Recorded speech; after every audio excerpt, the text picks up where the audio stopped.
반갑습니다. 저는 영도중앙교회를 온 지 6개월째 되는 정성애입니다. 지금은 신앙훈련을 받고 있는데요. 부족하지만 간증을 하게 되었습니다. 영도중앙교회에 오게 된 것은 제 남편이 목사님의 방송 설교를 듣고 목소리가 너무 좋으시고 설교가 너무 은혜스럽다고 가보라고 해서 오게 되었습니다. 주일날 예배 드릴 때에는 담임 목사님의 말씀이 꼭 예수님의 음성을 듣는 것처럼 가슴에 와닿고 그 인자하신 모습은 예수님을 뵙는 것처럼 기뻤습니다. 저는 청년 시절에 교회를 다니다가 친구들을 따라 세상 길로 나갔습니다. 탕자처럼 살다가 헛된 세월을 보내고 경제적인 문제와 정신적으로 많은 어려움을 겪었고 만신창이가 되어서 아버지의 품으로 다시 돌아오게 되었습니다. 다시금 방황도 하면서 애굽의 종살이를 그리워하기도 했습니다. 하나님은 가장 가까운 남편을 통해 저를 훈련시키셨습니다. 나의 완악한 마음을 꾸짖기도 하시고 서럽게도 하시고 야단도 많이 치셨습니다. 그러면서 주님의 보혈의 사랑으로 위로해 주시고 사랑의 표현도 많이 해 주셨습니다. 성경 말씀을 다시 읽기 시작하면서 힘을 얻었고 하나님은 저에게 용기를 주셨습니다. 제가 좋아하는 성경 구절이 있습니다. 이사야서 46장 4절 말씀입니다. 너희가 노년에 이르기까지 내가 그리하겠고 백발이 되기까지 내가 너희를 품을 것이라. 내가 지었은즉 내가 업을 것이요 내가 품고 구하여 내리라. 이 말씀을 읽을 때면 눈물이 자꾸 나면서 아버지의 사랑을 다시금 확신합니다. 처음에 제가 영도중앙교회에 왔을 때가 금요기도회였는데요. 정말 내 집에 온 것 같이 편안했습니다. 그리고 이번에 신앙훈련을 받으면서 너무나 많은 감동을 받고 있습니다. 정말 신이 나고요. 팀원들이 서로 사랑으로 섬기고 서로의 아픔도 털어놓고 교제할 수 있어서 너무 기쁘고 그 시간을 지금도 손꼽아 기다립니다. 그리고 신앙훈련 수련회에 갔을 때는 목사님께서 직접 성찬식도 해주시고 끝까지 인도해 주시는 모습을 보면서 또 감동이 되었습니다. 이런저런 은혜의 시간들을 보내면서 우리 가정도 저번 주에 교회 근처로 이사를 했습니다. 하나님께서 모든 걸 예비해 주셨다고 생각합니다. 정말 개성이 강하고 별난 우리 세 식구가 살아온 삶은 결코 평탄하지 않았지만 그 고난 속에서 늘 함께하여 주신 성령님의 역사하심과 만져주심으로 우리는 고침을 받을 수 있었습니다. 이는 다 우리를 낮추시게 하시고 복을 주시려 하심인 줄 믿게 되었습니다. 하나님 감사합니다. 이제는 신앙의 뿌리를 내리고 영도중앙교회를 섬기며 교우들을 섬기며 이웃을 섬기면서 살아가길 기도합니다. 이 행복한 영도중앙교회로 나를 이끌어 주신 아버지 하나님께 감사와 찬양과 영광을 돌려드립니다. 하나님 사랑합니다.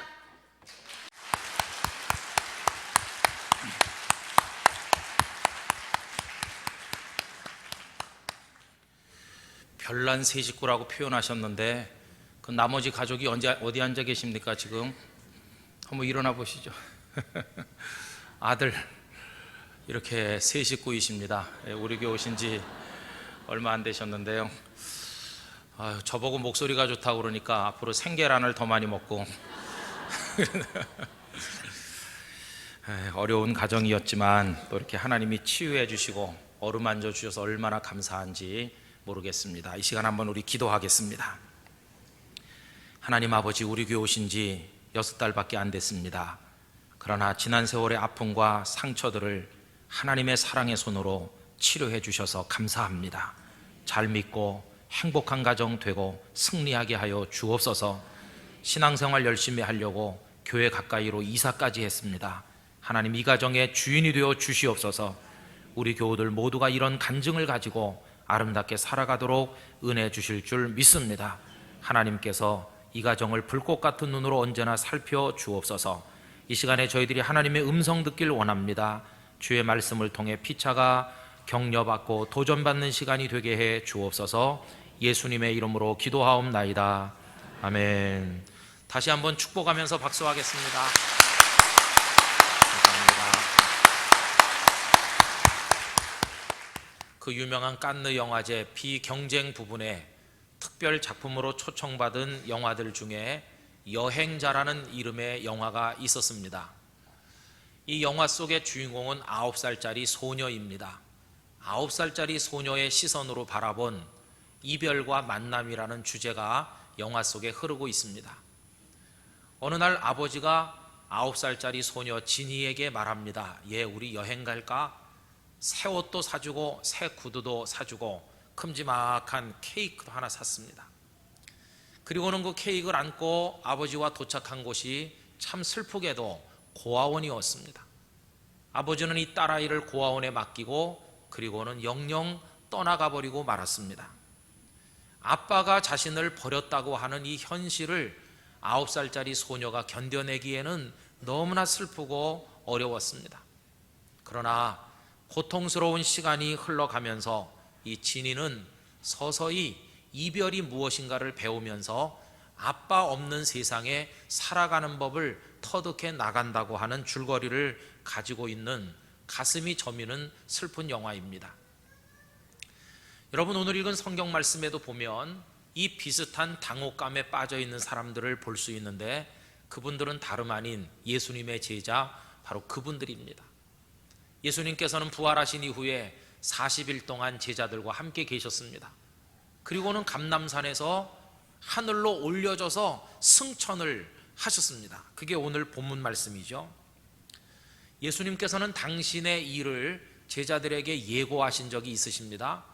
당신께서 십자가에서 죽으실 것을 예고하셨고 그리고 사흘 만에 부활하실 것도 예고하셨죠. 그 예고대로 예수님은 죽으셨고 사흘 만에 부활하셨습니다.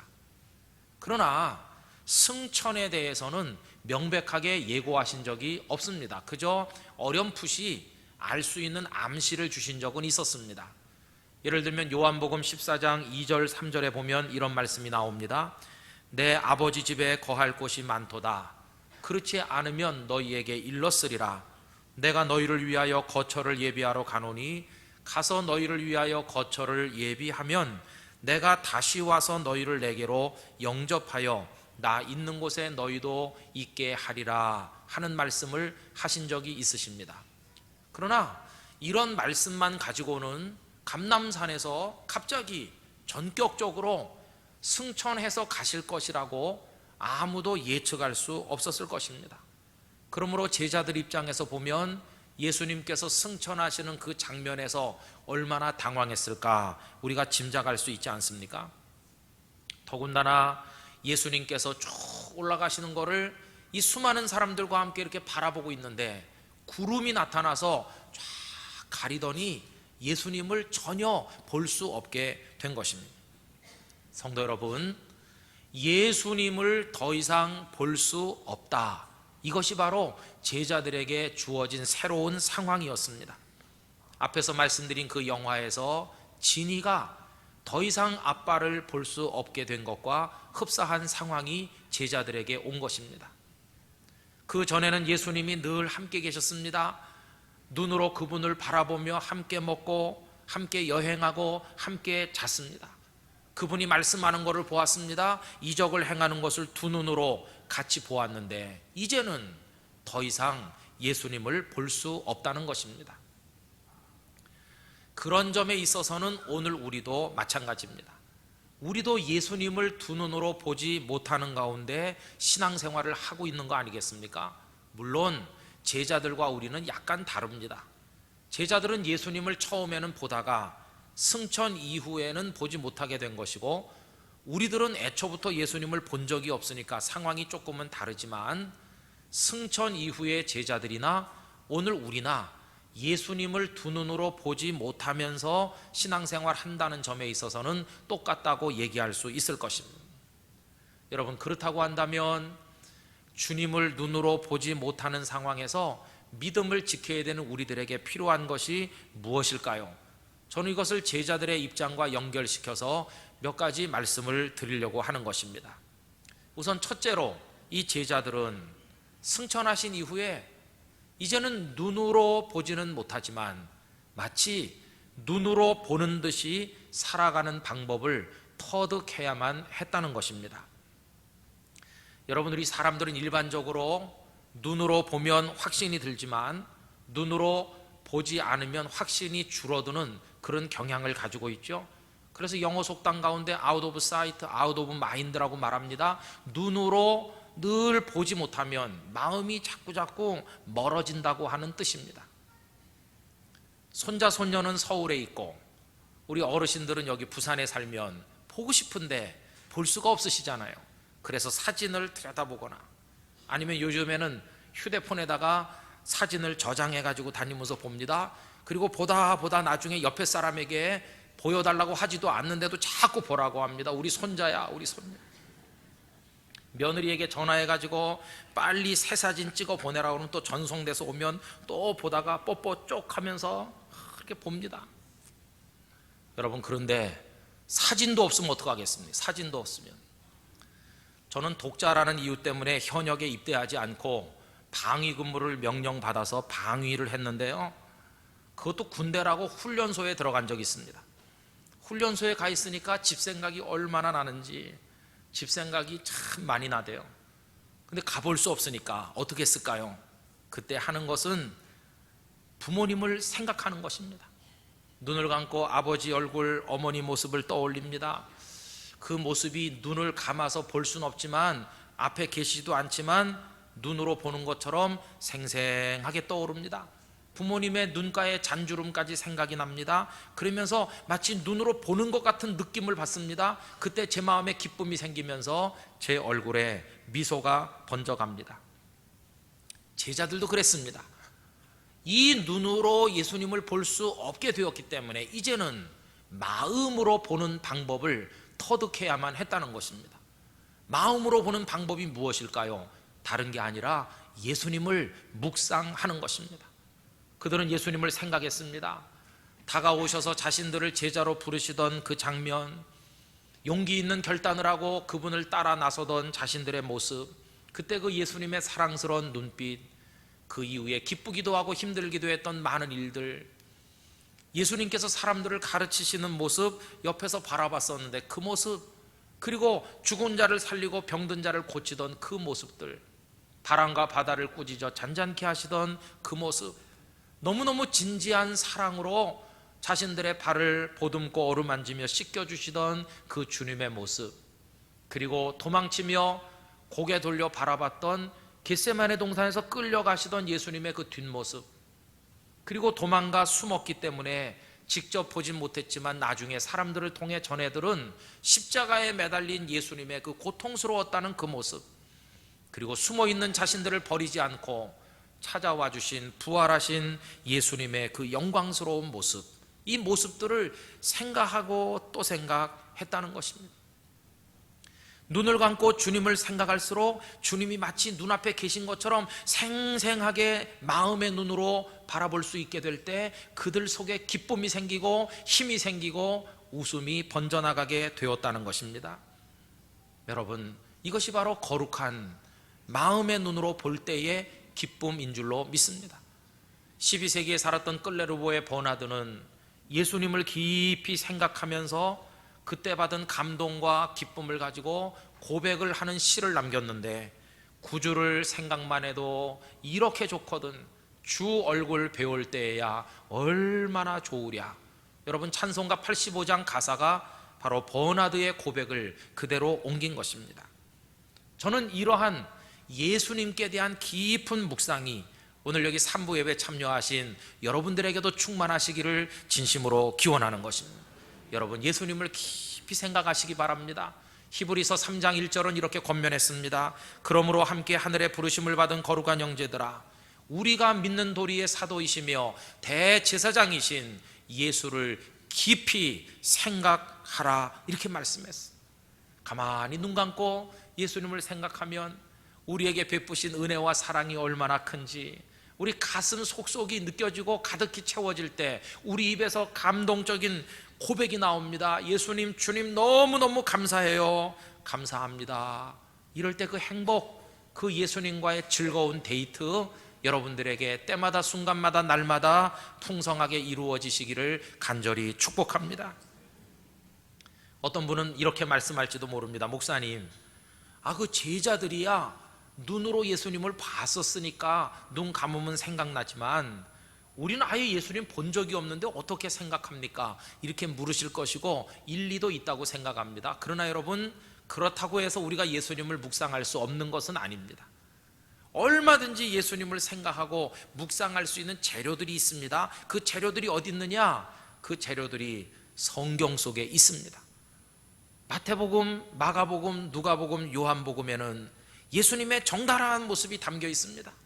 거기 예수님의 모든 말씀들과 행하신 것들이 낱낱이 기록되어 있습니다. 그리고 창세기부터 요한계시록까지가 결국은 우리에게 예수님을 보여주는 것이므로 여러분, 예수님을 묵상할 수 있는 재료를 얻으시려면 성경 말씀을 많이 읽게 되시기를 부탁드립니다. 풍성한 신앙생활을 위해서 성경 말씀의 묵상이 필요한 이유가 바로 여기에 있는 것입니다. 성경 속에서 우리 예수님을 만나실 수 있게 되기를 기원합니다. 그러면서 예수님을 떠올리고 생각하고 묵상하면 예수님은 결코 멀리 계시지 않습니다. 너무나 가까이 계시는데 우리 각자의 마음속에 계시다는 것을 깨닫게 될 것이고, 우리 마음속에 와 계신 바로 그분이 성령님이신 것입니다. 여러분, 성령님이 누구십니까? 하나님 아버지의 영이시며 예수 그리스도의 영이십니다. 성령님은 눈으로 볼 수 없는 존재입니다. 그러나 그분은 우리가 주님을 묵상할 때 우리 속에 임하셔서 우리에게 말씀합니다. 사랑하는 자들이여, 내가 너희들을 얼마나 사랑하는지, 나는 한순간도 너를 떠난 적이 없고 그리고 내 시선을 너희들에게서 거둔 적이 없었다. 지금 내가 너와 함께 있는 것처럼 세상 끝날까지 언제나 순간마다 언제나 때마다 내가 너와 함께 있을 것이다. 이렇게 말씀하실 것입니다. 여러분, 예배드리는 바로 이 순간 이 자리에 우리 속에 그 성령님께서 임재해 계시는 것입니다. 그 성령의 임재를 경험하는 사람은 바로 예수님을 마음의 눈으로 보고 있는 사람인 것입니다. 이런 체험을 하면서 살아가게 되면 우리가 용기 있는 담대한 그리스도인이 될 수 있습니다.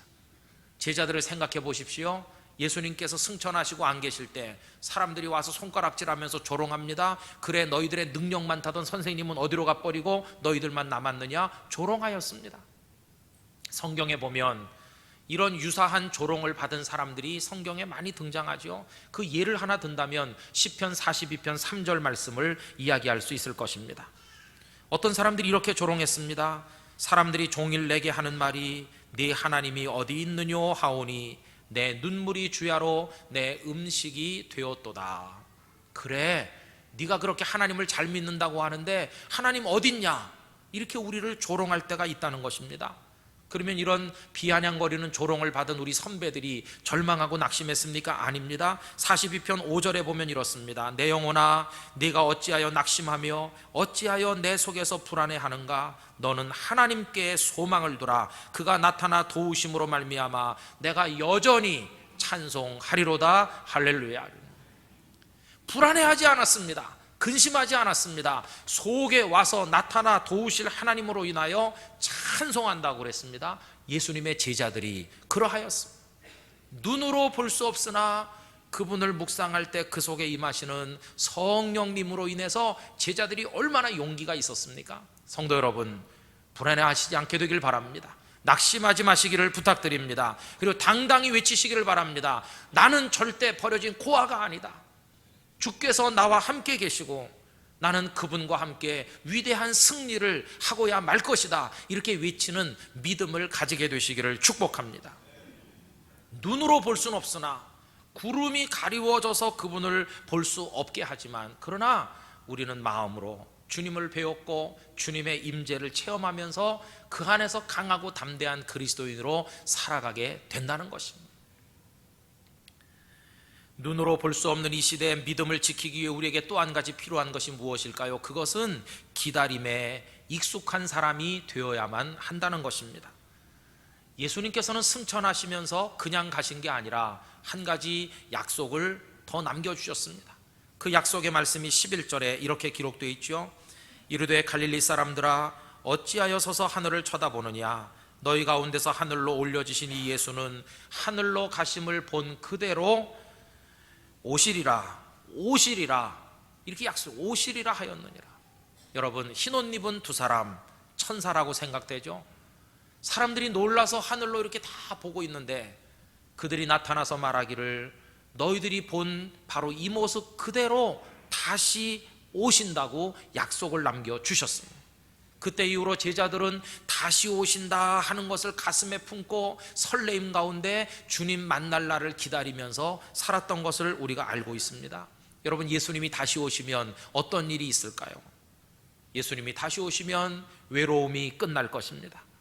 버려졌었다고 하는 아픔도 끝날 것입니다. 힘들고 어려웠던 모든 일이 끝날 것입니다. 그리고 무거운 짐이 다 벗겨지는 기쁨의 날이 될 것입니다. 그러니 주님이 다시 오시는 날을 그들이 얼마나 기다리고 또 기다리는 마음으로 살았겠습니까? 제가 초등학교 다니고 어렸을 때 저희 집이 서울에서 인천으로 가는 그 경인가도 큰 길가에 있었습니다. 3층 집인데 다 앞엔 세를 주고 뒤에 살림집이 있습니다. 근데 사람 통행도 많고 차량 통행도 많으니까 어머니가 저에게 신신당부하기를 절대 길거리에 나가서 놀지 말아라. 교통사고도 위험하고 너같이 잘생긴 애는 유괴당하는 수도 있다. 그래갖고 늘 집안에 있습니다. 근데 문제가 있어요. 길가에 사람이 많이 있다 보니까 우리가 초청 안 했는데도 방문하는 손님이 많아요. 소위 도둑들이 많아요. 그래가지고 우리 어머니는 문 잠그는데 노이로제 걸렸습니다. 이만한 자물통을 여기저기 다 채웠어요. 문제는 뭐냐 하면 저한테 열쇠를 안 준다는 겁니다. 아니, 문은 잠그고 열쇠를 안 주면 너 어려서 잊어버리면 잃어버리면 도둑이 그거 주워갖고 들어오면 어떡하냐. 열쇠가 없어요. 그래서 학교 갔다 와서 길 밖에 나가지도 않죠. 그 앞마당에 있는데 문은 잠겼죠. 그러니까 방에 달라붙은 툇마루 요만한 거 거기서 그냥 오매불랑 어머니께서 재림하시기를 기다립니다. 우리 어머니 바쁩니다. 그때 교회 일도 바쁘고 이런저런 일이 바쁘고 어떤 날은 해 다 넘어가서 껌껌해져야 옵니다. 기다리는 고통이 이게 얼마나 심한지. 그래도 가출 안 하고 제가 기다렸습니다. 배에서 꼬르륵 소리가 나오래요. 그러다가 어머니가 대문 여는 소리가 들리면 엄마 왜 이제야 오는 거냐. 그런 엄마가 안아주면서 내 새끼 기다린다고 고생했다. 그리고 조금 있으면 제가 좋아하는 계란말이 두부찌개 해가지고 쫙 올라오면 그거 먹으면서 아까 힘들었었다고 하는 거 싹 다 까먹습니다. 그럼 어머니가 그 순간 유혹합니다. 내일도 늦게 올 건데 내일도 잘 기다려라. 그럼 알았어, 내일도 또 잘 기다릴게. 제법 착한 아들이죠. 여러분, 지금 우리가 그렇습니다. 우리는 지금 다시 오마 약속하신 예수님을 기다리고 있는 겁니다. 기다리는 데는 인내가 필요하죠. 그런데 인내는 사랑으로부터 나옵니다. 사랑하면 몇 시간도 며칠도, 심지어 어떤 사람은 사랑하는 사람이 다시 돌아오기를 몇 년도 기다릴 수 있습니다. 평생 기다리는 사람도 있습니다. 그러나 사랑하지 않으면 5분도 기다리기가 힘듭니다. 신앙에는 기다림의 차원이 반드시 포함되어 있습니다. 기도를 드린 사람은 응답을 기다립니다. 예배 참석하는 사람은 하나님의 은혜가 임하기를 기다립니다. 이 기다림은 그리스도인이 반드시 통과해야 될 필수 과목 중에 하나입니다. 여러분, 사랑하는 사람만이 기다릴 수 있다면 예수님을 사랑하는 마음으로 예수님을 기다리실 수 있기를 부탁드립니다. 다시 오마 약속하신 예수님 반드시 다시 오실 것입니다. 그날 우리의 무거운 인생의 짐을 다 벗겨주시고 우리 눈에 고통스러운 눈물을 닦아주실 줄로 믿습니다. 성도란 그날을 기다리는 사람, 예수님 만날 그 순간을 고대하면서 기다리는 사람, 바로 그들이 성도인 것입니다. 여러분, 우리 생전에 기다리고 또 기다려도 그분이 오시지 않는다면 그때는 우리가 이 세상을 떠나서 거기 가서 예수님을 만나게 될 것입니다. 언제나 그분이 오시는 그때를 기다리며 살아가는 믿음의 사람 되시기를 바라는 것입니다.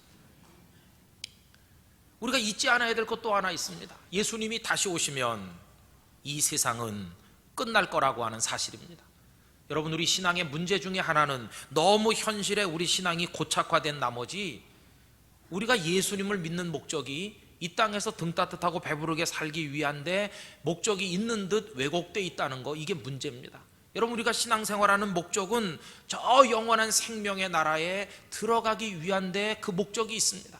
소망이 여기서 끝나는 것이 아니라 영원과 연결되어 있다고 하는 것입니다.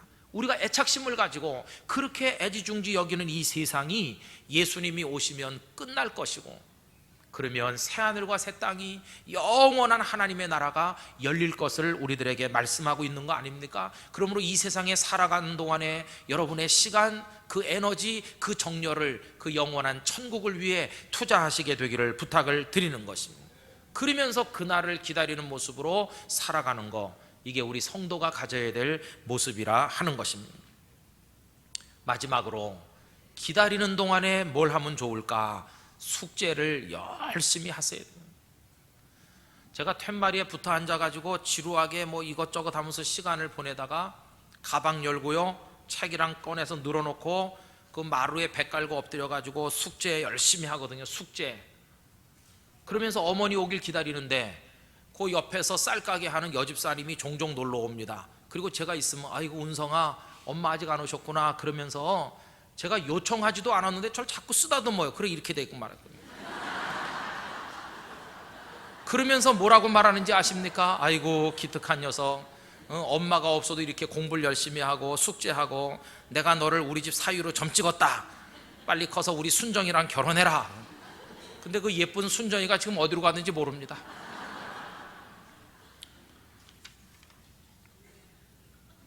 왜 웃으세요? 근데 여러분, 우리도 마찬가지입니다. 여러분도 마찬가지. 예수님이 오실 때까지 뭐 하셔야 된다고요? 숙제를 하셔야 된다. 그 숙제가 뭘까요? 1장 8절 말씀이 숙제입니다. 오직 성령이 너에게 임하시면 너희가 권능을 받고 예루살렘과 온 유대와 사마리아와 땅끝까지 이르러 뭐가 되시는 거라고요? 증인, 예수님의 증인. 그게 숙제입니다. 여러분, 수많은 사람들이 세상에 태어났다가 갔습니다. 그런데 그 대부분의 사람들은 이 세상에 와서 살았었다는 사실을 아무도 기억하지 못합니다. 왜냐하면 아무 흔적도 남긴 게 없기 때문입니다. 그러나 어떤 분들은 수백 년이 지나도 그분이 이 땅에 오셔서 살다 같이 오고 오는 세대가 그분을 기억하게 만드는 흔적을 뚜렷하게 남긴 분들이 있습니다. 칼빈 선생님 종교개혁자 이야기를 해보면 이분은 묘비도 남기지 않았습니다. 이분은 후손도 단 한 명도 남기지 않았습니다. 그러나 그분이 탄생한 지가 올해가 501년째인데 지금도 그분을 기억합니다. 왜요? 흔적을 남겼으니까. 어디다가? 수많은 사람들의 아픈 가슴에 상처난 영혼에다가 흔적을 남겼는데 예수 그리스도 복음, 그 사랑의 능력, 생명의 복음을 확 새겨서 흔적을 남겼고, 그들이 구원받은 하나님의 자녀가 됨으로 인하여 칼빈이라는 이름을 지금도 기억하게 되었다는 것입니다. 저는 우리 영도중앙교회 성도들이 이 땅에 태어나셔서 한 세대를 살고 갔다고 하는 흔적이 남게 되시기를 기원합니다. 여러분, 흔적을 남기십시오. 소중한 이웃사람들, 가족들의 마음속에 예수님을 아로새겨 넣으시고 다른 사람들에게 복음의 씨를 심으셔서 흔적을 남기시면 나중에 그분들이 천국에 가서 내가 영도중앙교회 아무개 때문에 예수님을 믿고 여기 오게 되었습니다 라고 말할 때 그것이 바로 여러분이 이 세상에 살다 갔다고 하는 흔적이 될 것이며, 우리 주님이 주시는 상급과 칭찬을 받게 될 줄로 믿습니다. 생명의 복음을 사람들에게 심으시고, 비록 우리가 완전하지 못하고 문제가 많지만 이 교회로 그분들을 인도해 오시고 급기야는 그분들을 저 천국으로까지 인도하는데 열매를 맺으시는 여러분들이 되시기를 진심으로 기원하는 것입니다. 성도 여러분, 구름이 가리어 예수님을 더 이상 볼 수 없는 상황에서 예수를 믿는 우리에게 필요한 것이 무엇인지 예수님을 깊이 생각하시며 성령의 임재를 체험하시며 절망하지 말고 낙심하지 말고 당당하게 주님을 기다리면서 사시면서 그 어간에 해야 될 숙제를 잘하고 주님 만날 준비를 잘하는 깨어있는 그리스도인 다 되시기를 바라는 것입니다. 여러분의 그 과정에 하나님의 성령이 강하게 임재하시기를 우리 주님의 이름으로 축복합니다. 다 같이 기도하겠습니다. 오늘 말씀을 생각하면서 우리 통성으로 기도합시다. 할렐루야. 거룩하신 나의 하나님 아버지, 감사합니다. 이 시간에 받은 말씀을 가지고 저희들이 기도합니다. 주님을 우리의 육신의 눈으로 볼 수 없지만 우리 마음으로 주님을 배웠기를 원합니다. 주님을 깊이 생각하기를 원합니다. 성령의 임재가 우리 안에 있음을 체험하게 되기를 원합니다. 언제나 우리와 같이 하시는 성령님을 체험케 하여 주옵소서. 이제는 사랑으로 주님을 다시 오시마 하신 그 약속을 기다리게 하여 주옵소서. 기다리면서 우리에게 맡겨주신 숙제를 잘하게 하시되 복음의 증인으로 하나님의 뜻을 이루는 성도로 살아가게 하여 주옵소서. 아멘.